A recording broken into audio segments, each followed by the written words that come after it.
بسم الله الرحمن الرحيم. الحمد لله رب العالمين، والصلاة والسلام على سيدنا محمد وعلى آله وصحبه أجمعين. روجواناني عزيز خوشويست، السلام عليكم ورحمة الله وبركاته. لبرنامج تري نسيم رمضان وإيواران رمضان لخدمتي وخوشويست دا لباسي روجي مانج رمضان واجبات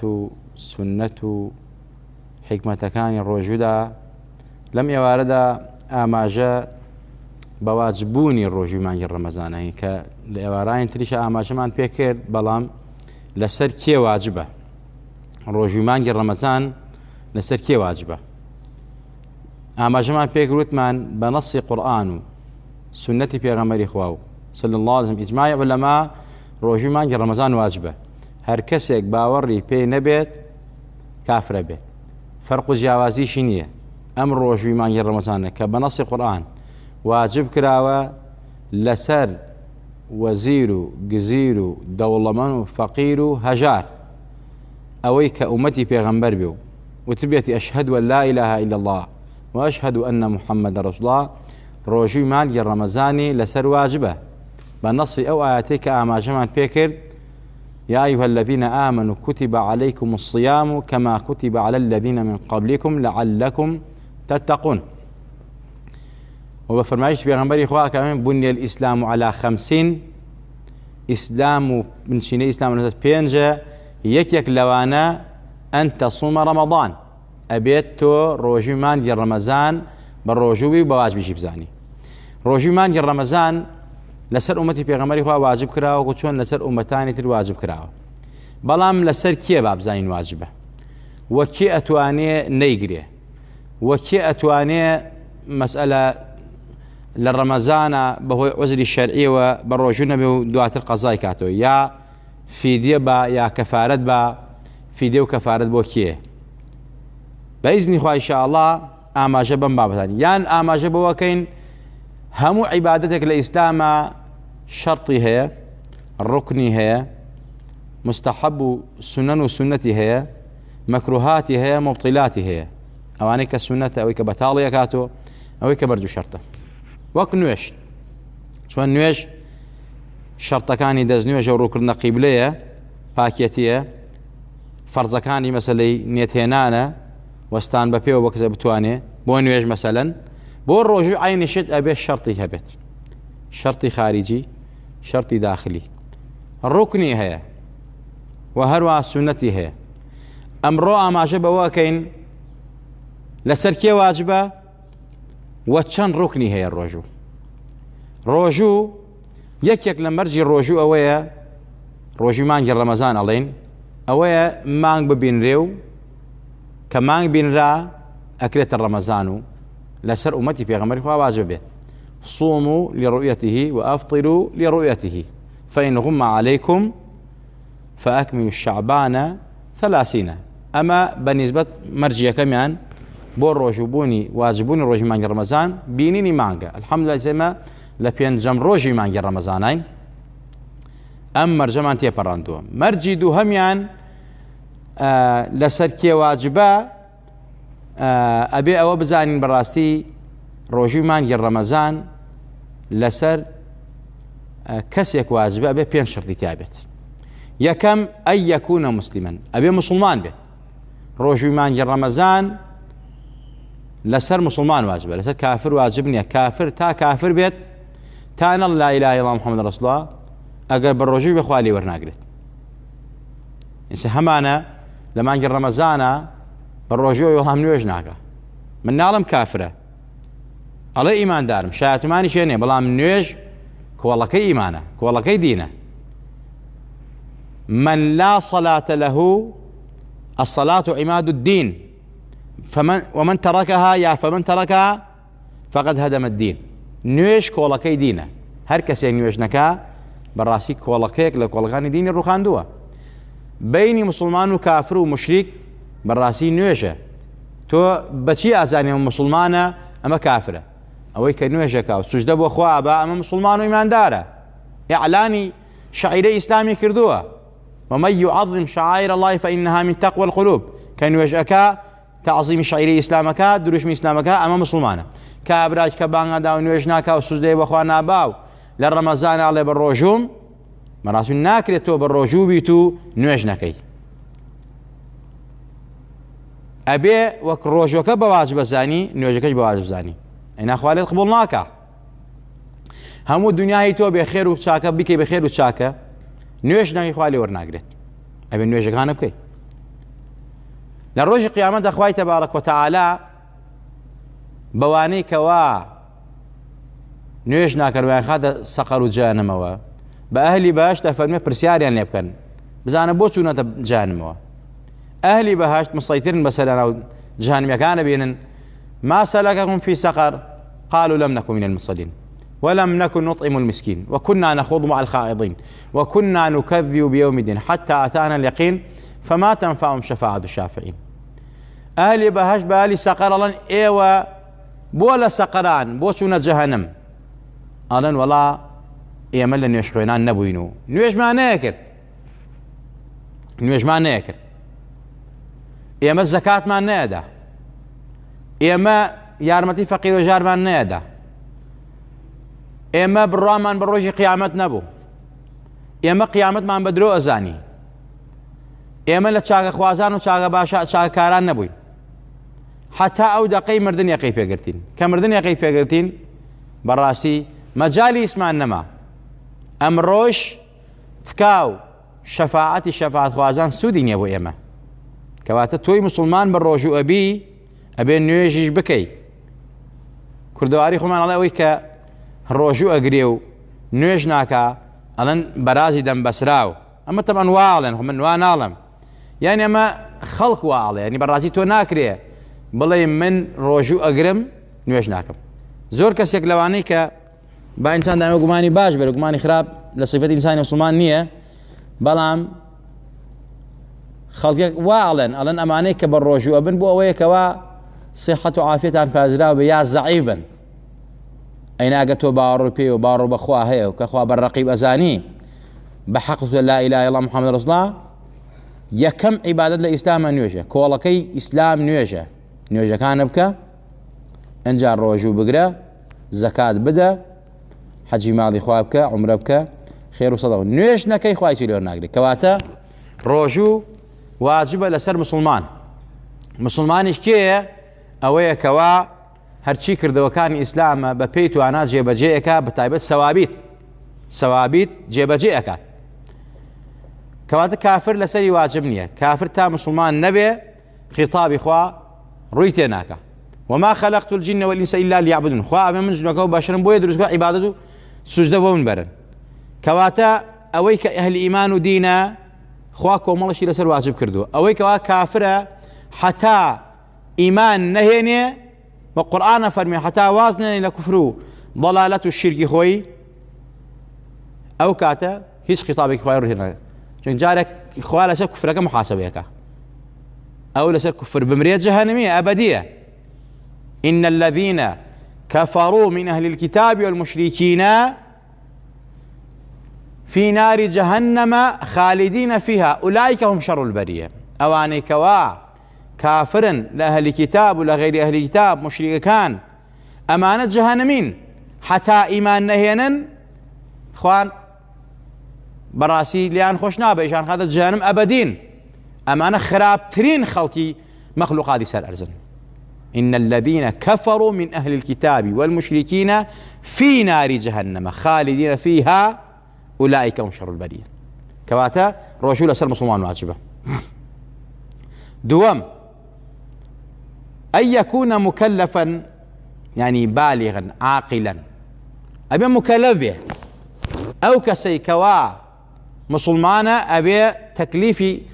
خواي رويتك لا يكلف الله نفسا إلا وسعها خوا تكليف لا كسيك ناكا كتواناين به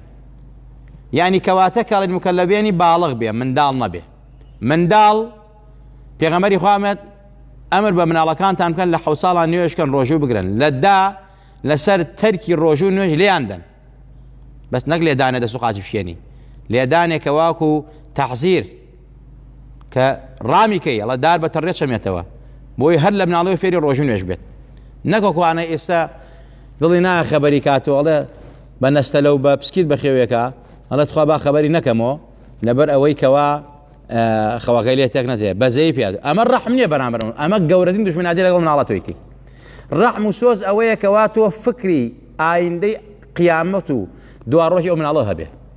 ئەو مناڵە لە ئیسۆ بێ ڕای بێنینە سەر نوێژ و ڕۆژوو یعنی من لا يرحم ئەوەی ڕەحم و سۆزی نەبێ خوای ڕەحمی پێ ناکا یعنی تۆ ئەبێ ڕەحم بە مناڵە بکەی ڕەحم بە عەقیدە و بیرروباوەڕی ئەخلاقی کە تۆ لەسەر ئینسان پەروەردەیکەی هەر لە ئیسەوە فێریکەی قەیچێکا با بە ڕۆژوویە بگری لە برسا بەڵام کە زۆر ناڕەحەت و بابی شوێنە قەیچێکە بەڵام فێریکە تۆ خەوەکەی لێ تاڵکە با نوێژەکەی بکە بۆی کە فێر بێ سبەینی ئەولادێکی ساڵح بێ ئەولادێکی تاڵح نەبێ کەواتە مناڵ پێغەمبەری خوا تا 7 ساڵ لە 7 ساڵە ئەمری پێ بکە لە 10 ساڵە لێیدا لەسەر تەرکی نوێژ بەڵام لێدانێک دەسوقاتی نەشکێنی لێدانێکە تەنبیهکەی تەنبیه ئەگەر کە باڵغ بوو ئەوە ئیتر واجبە لەسەری ڕۆژوو بگرێت و هەروەها شێت هیچ تەکلیفێکی لەسەر نییە کاکە عەقڵی نەبێ شعوری نەبێ هەستی نەبێ ئەمە بەڕاستی ڕۆژووی ڕەمەزانی لەسەر نییە و چۆن نوێژی لەسەر نییە زەکاتی لەسەر نییە هیچ تەکلیفێکی خوای ڕووی تێ ناکات دووەم سێم عەفوو لەو واجبات لەو شەرطانەی کەوا شەرتە واجبە لە کەسی ڕۆژوانە موجود ببێ ئەو چا ڕۆژی لەسەر واجبە ئەن یەکوونە قادرا عەلەیه ئەبێ بتوانێ توانای هەبێ توانای جەستەیی توانای ڕۆحی چۆن توانای هەبێ یعنی نەخۆش نەبێ نەخۆش دوو جۆرە نەخۆشێکی مزمین بەردەوام وەکو ئەوانەی کەوا هەبوو عیلاجێکی زۆریان هەیە و دکتۆرێکی باوەڕپێکرای مسلمان پێیوتون ئەگەر ئێوە بە ڕۆژوو بن ئەوە بەڕاستی ئەبێتە قاتیلی نەفسی خۆت ئەمە گوناهبارە بێ ئەگەر بە ڕۆژوو بێت بەڵام دکتۆرێکی باوەڕپێکرای مسلمان دکتۆرمان هەیە بێدینە هەر حەزەکە خەڵ نوێژ نەکا ڕۆژوو نەگرێت ئەو دکتۆرە فتوای لێوە ناگرێت شەرع فتوا لە دکتۆرێکەوە ئەو دکتۆرە ئیماندار بە باوەڕپێکراوی مسلمان بێ ئەم دکتۆرە باوەڕپێکراوی مسلمان ئەگەر وتی تۆ نەخۆشی زەخت هەیە شەکرە هەیە کلێ و گورسیلە و تەواو نییە مەسەلەی خوێنت تەواو نییە سەرەتانە هەر نەخۆشە خوا پەنامان با مزمینە و بەردەوامە عیلاجی بەردەوامە ئەگەر لە کاتی خۆی عیلاجەکە نەخۆی تۆ تووشی خراپتر ئەبی ئەمە بەڕاستی حرامە بە ڕۆژووی ئەبیتە قاتیلی نەفسی خۆت بەخوا فەرمێت ولا تلقوا بأيديكم إلى التهلكة بەدەستی خۆتان ناڕەحەت مەکەن ولا تقتلوا أنفسكم إن الله كان بكم رحيما خوا بەڕەحمە خۆتان مەکوشن سزای خۆتان مەدەن يسر ولا تعسر بشر ولا تنفر ئاسانی و قورسی مەکە مادەم تۆ نەخۆشی مەعزوری ناتوانی بە ڕۆژووبی نوێژەکانە بکە لە کاتی خۆیان بە پێوە ناتوانانی نوێژی بە دانیشتانەوە بیکە بە خەوتنەوە بیکە ناتوانی ئەمانەکە زکری خوا بکە یادی خوا بکە بە دڵ بە دەم بە چاو مهم گرنگ ئەوەیە خوا ئاگای لە تۆیە خوا ئاگای لە دڵەکانە خوا معاملە لەگەڵ نێتاکە لەگەڵ کردەوەکان ئاکا خۆشەویستانم دینی ئیسلام دینی ڕەحمەتە پێغەمبەرەکەمان پێغەمبەری ڕەحمەتە وما أرسلناك إلا رحمة للعالمين بۆیە بەڕاستی جاری وا هەیە تۆیەکە نەخۆشی ناتوانی بە ڕۆژووبی ئەزانم بێتاقەتی ئەزانم خەفەتی بۆ خۆی بەڵام زیکرەکەی تۆ ویردەکەی تۆ تاعەت و عیبادەکانی تۆ قورئان خوێندنەکەی تۆ سڵاوەتەکەی تۆ لەسەر پێغەمبەری خوا ئەبێتە هۆکاری قبوڵبوونی عیبادەتی ڕۆژووی مانگی ڕەمەزانی هەموو عالەم بە بەرەکەتی دوعا و نزاکەی تۆ کە نەخۆشی کەواتە تۆی مسلمان دڵت دا نەمێنێ بڵێ من ناتوانم بە ڕۆژوو بم خۆت بە گوناهبار بزانین نەخێر تۆش وەکو من زیاتر و چاکتر وەکو باقی ئەوانی تر عیبادەکە زیاتر قبوڵە بەڵکو عیبادەتی ئێمەش و تەواوی ساغەکانیش ئەوانی کە ساغن سەلامەتن نەخۆشین بەتوان بە ڕۆژوو بن بەهۆی بەرەکەتی دوعای تۆوە بەهۆی چاکەی تۆوە بەهۆی زکری تۆوە بەهۆی سەبری تۆوە لەسەر نەخۆشین خوا دوعا و تاعەتی ئێمەش قبوڵەکات خۆشەویستان کەواتە ئەوەی کە نەخۆشین دوو جۆرە یەکەم نەخۆشینی مزمین ئەوەی کە بەردەوامە دووەم نەخۆشی کاتی کابرا لە مانگی ڕەمەزان تووشی گرانەتایەکە بێ تووشی نەخۆشینێکە بێ کاتیە ئەنفلۆزایەکە ناتوانێت بەڕۆ عیلاجی هەیە میکرۆبێکی مەعیدەیە بەهەرحاڵ ئەمە مادەم دکتۆرێکی باڕ علاجی بۆ داناوە ئەگە عیلاجەکانی نەخوا نەخۆشەکە لێی پیسەکات ئەوە حرامە بە ڕۆژوو بێت بە ڕۆژوو نەبێ مادەم نەخۆشەکە لێی پیسەکات با بە ڕۆژوو نەبێ عیلاجەکانی بخوا عیلاجەکانی بخوا دواتر چاک بۆ ئەتوانی بە ڕۆژوو بێت ئەمە بۆ نەخۆشی کاتی ئەگەر ئەیتوانی عیلاجەکانی مەسەلەی دووشەمە بوو سێشەمە و چوارشەمە نەبوو ئەوە ئەتوانێ بەڕاستی بە ڕۆژوو بێ باشترە و چاکترەوە ئەن تەصوموا خەیڕ لەکم خوا فەرمێت ومن كان منكم مريضا أو على سفر فعدة من أيام أخر ئەوەی کە لە ئێوە نەخۆشە ناتوانێ قودرەتی نییە با بە ڕۆژوو نەبێت لە کاتی تر قەزای کاتەوە یا ئەوەی لە سەفەرایە کە باسیەکەین خۆشەویستان کەواتە ئەو کەسێک کە نەخۆشی کاتی هەیە ئەگەر نەخۆشیەکەی بە شێوازێک نەبوو عیلاجەکەی بە ئەتوانی دووژەمە بوو ئەیشتوانی بە ڕۆژوو بێ لەگەڵیا بەڵام تەکلیفی مالایتاق لە خۆی نەکا زۆر نەکا لە خۆی ئەیتوانی بە ڕۆژوو بێ و عیلاجەکانی بخوا خۆ عوزریشی ئەتوانێ بە هۆی نەخۆشیەوە بە ڕۆژنەوەی بەڵام بۆ ئەن تەصوموا خەیڕ لەکم ئەگەر بە ڕۆژوو باشترە کابرای مسافر ئەتوانێ بە ڕۆژوو نەبێ بەڵام ئەگەر بە ڕۆژ بێ باشترە کەواتە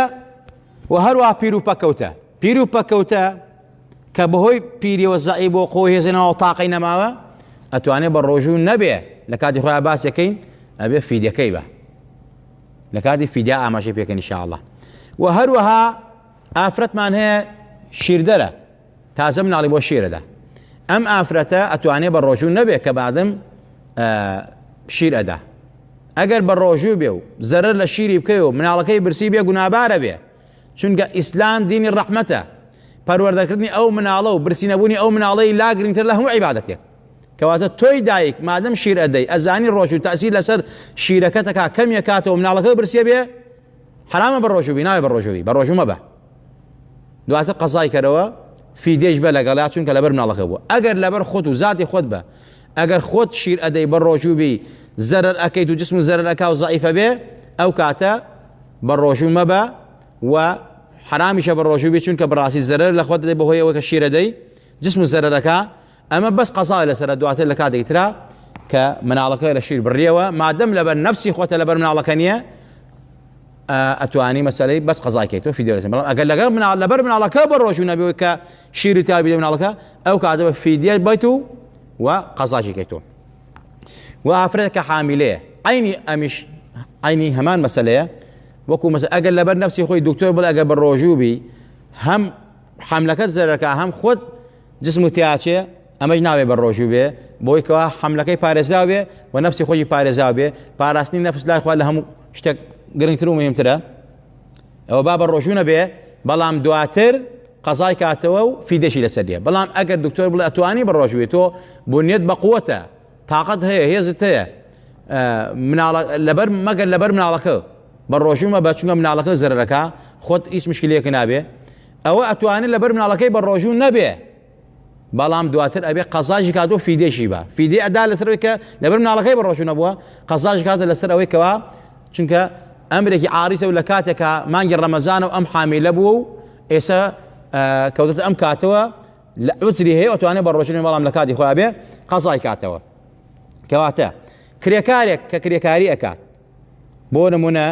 ئەگەر ئەو کرێکاریە ڕۆژوو زەعیفێکە لاوازی ئەکرد ئەتوانێت بە ڕۆژوو نەبێ بەڵام چۆن ئەتوانێت نەک هەر لە سەرەتاوە نێتی لێ بێنە بەڵام ڕۆژوو ناگرم ئەبێ ئەو کەسە بە شەواڵچێ پارشێ بکە عەزم جەزمی لەسەر ڕۆژووگرتن هەبێ ئەم کەسە ئیشەکەیشی بکەوێتە مانگی ڕەمەزانەوە لەو کات و ساتە ئەو ئیشە بکرێت ئەگەر لە غەیری ڕەمەزانە ئیشەکە کرا ئەبێ دوای دوای ڕەمەزان یا بۆ کاتی بۆ پێش ڕەمەزان یعنی ئەگەر ئیشەکەی تایبەت بە مانگی ڕەمەزانە لە غەیری مانگی ڕەمەزانە نەکرێت بەس لە مانگی ڕەمەزانە بکرێت ئەویش لەو کاتا بە ڕۆژوە بێ ئەبێ شەواڵچێ نێت بێنێ ئیشەکە بکە ئەگەر نەیتوانی و کەوتە هەلەکە سەما و برسێتی زۆری بێنا ئەتوانێت بیشکێنێ و دوای قەزای کاتەوە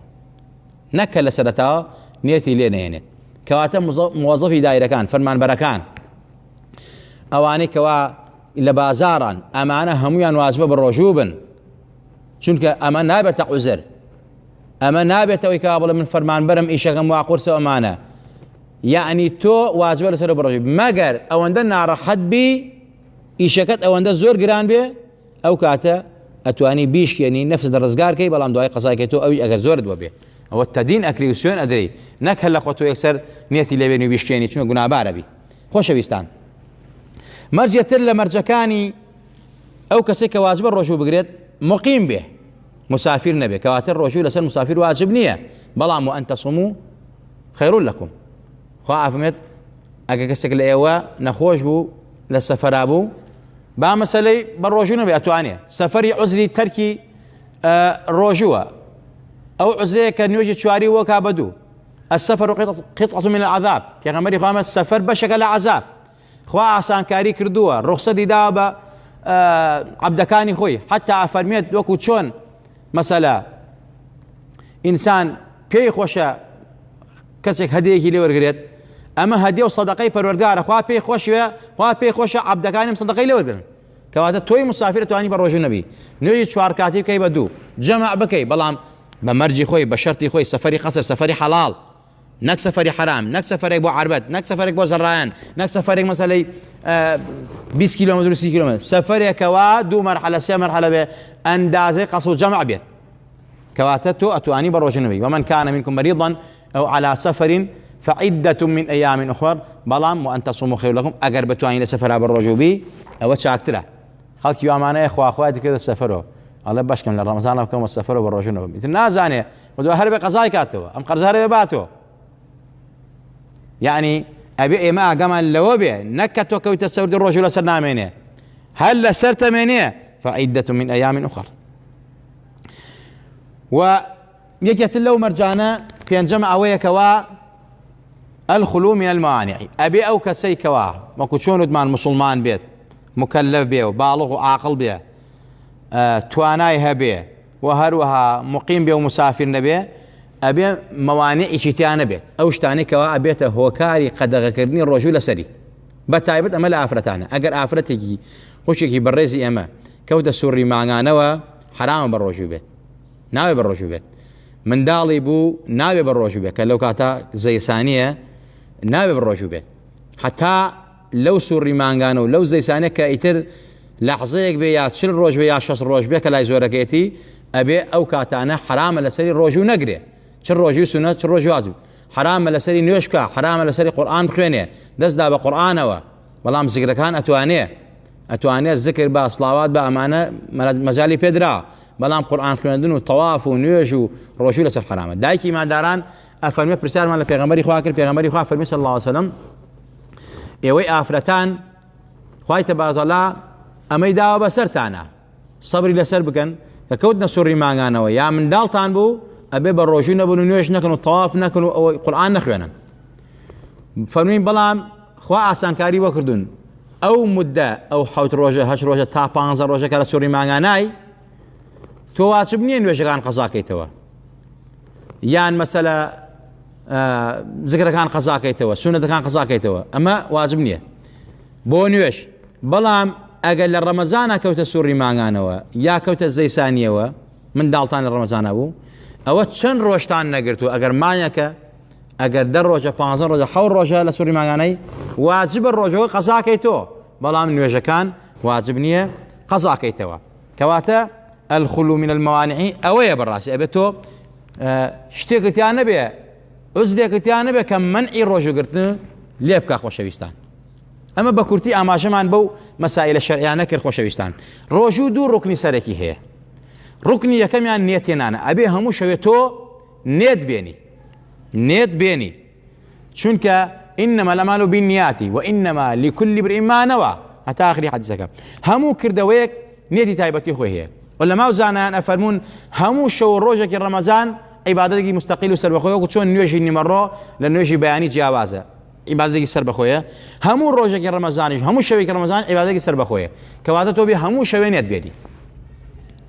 وە نێتەکە لە شەوا بێ پێش نوێژی بەیانی بێ. پێغەمبەری خوا ئەفەرمێت من لم يبيت الصيام قبل الفجر فلا صيام له، هەر کەسێک لە پێش نوێژی بەیانیەوە نێتی ڕۆژی مانگی ڕەمەزان نەیەنێت، بەڕاستی ڕۆژەکەی دروست نییە بە پێی مەزەبی ئیمامی شافعی، کە ئێمە هەمومان شافعی مەزەبین. لە مەزەبی شافعی هەموو شەوێک عیبادەتێکی سەربەخۆیەوە تۆ نێت بێنی. لە مەزەبی ئیمامی مالیکا تۆ ئەتوانی تواوي رمضان لأوشون يتم رمضان بيني أمش اختلاف أمتي الرحمة اختلاف أمتي في الرحمة تو أجر نيتك اللي بيرشو اللي أول نيتي مو بينه أجر اللي بيرشيت للشبكة للشواهنا ما في مثلا شعبي تو نيتي هم يبناو دروسته بلام دو حالة أجر ليبيا كلمة كتشاوت وقت ومطرب بكار مينا كلام مذهبي الشافعي بطال ناكاتو بلام لاي مذهبي إمام مالك بطال كاتو كلا شلون يقول عم بشوف يكين وخوش بيسانبي أجا من لوبيت أجر كسيك مثلا أول شو هم يتكينينا وشو ينتي اللي بيشو مذهبي أبو حنيفة ثاني مرون يدرسه أما الرحمة أتواني هو تقليد أو كي لسرف توعي أو كلام تقليد لسرف توعي أو بتيجيشني واجتهادي أو يترمى جناباني ما الاجتهادين أم علماء برزانة فتوى كان داوا هموش تجي من سر أوانه كأوان لقرآن وحديث باشر حاضبونه يا التقليد ما لسر واجبة لسر مان شون كوتي أوان بين أوان مجتهدا خوش بيستان ولا نيتكا هالنبي بلي من أوا بعني بالروج رمضان أبي بلي نيت ما فرضي روج رمضان نيت ما فرضي رمضان يا فرضي رمضان بالروج بيعني أبي كلمة فرضي لغلابه وقلت له إنه جاء أبي بلي تبقى النيت بدل واجبه بدم سنته كتو هل صاي بو بارشو هندي العلماء فالمآلو كاتا بي بدلتا كبياني فرصي رمضان بالروجو او بي بنيت تيشناك واسواسي بخو دروسكي يك سعاد بيين تو نويت صوم غد صوم رمضان لهذه السنة 1900 اما بيوش بوناكا نيت ما بياني بالروجو روجو رمضاني امصال 2021 و 1400 او بيوش بوناكا نيت ما تشوار كاد نيجيني مرة كم روم كردا قبلو فرض أمانة بيويس ناقة هلا دلتا بدلتا فرضيني مرة كم تواو نيت ما فرضي بياني بروجم تواو بدم إمامي إنه يكون مستحبة بدم هاو كاري دلكا بو أوي كوا دمو ضل يكشد بلو إنسان نكوته شكوك معنوه كواتا ركني كمان نيته بو مرجانه ركني دوم يعني للروجو أويا كواخو قرتنويا لخمو خواردنويا كإنسان خوي بقرته لهمو خواردنويا إتر أم خواردنوانا لو كنا أنا كوابوش لجسم إنسانا لدمو لجواتكو للوتو لباشو بيش إنسانوا بروات يعني إنسان بروات جسم إنسانوا براسي روشوكي أشكينو أبي خوي لو أنا بقول نيلا اللي هيك شكل لو أنا إنسان خواردن ليش لو كنا أنا أو خواردن لجيو للوتو لتشاو لدمو ل باشو بيشو نروات جوروا خوي بقرت لو أنا وهروها خوي بقرت للشهوات وأرزو جماع كردن ممارسة خيزاني لقال حلالي خويا يعني خواه بنامده بحرام وأمانة ترى الحرام شو تاواني شو روج بطالكاته كواتا أبي خوي بقريته ولا خواردنوا لممارسة جنسي وهروها شهوات آرزو خوي تبارك الله الرحمة ملاك مالك لقناه تاوان كان من خوش بي عاقبة ما نخير بي طاعته الرجل رمضان ما يقبلك خمان وكو دايك مع الآزاد كراني أما أجمارك يا ربي خويا جان ضمان نوراني كي بنوري خطو بنوري پیغمبر صلى الله عليه وسلم بنور تزلاتي خط لما عن رمضان اي رجاني وسل مسلمانانا يا ربي خويا جان مصافحي فريشتو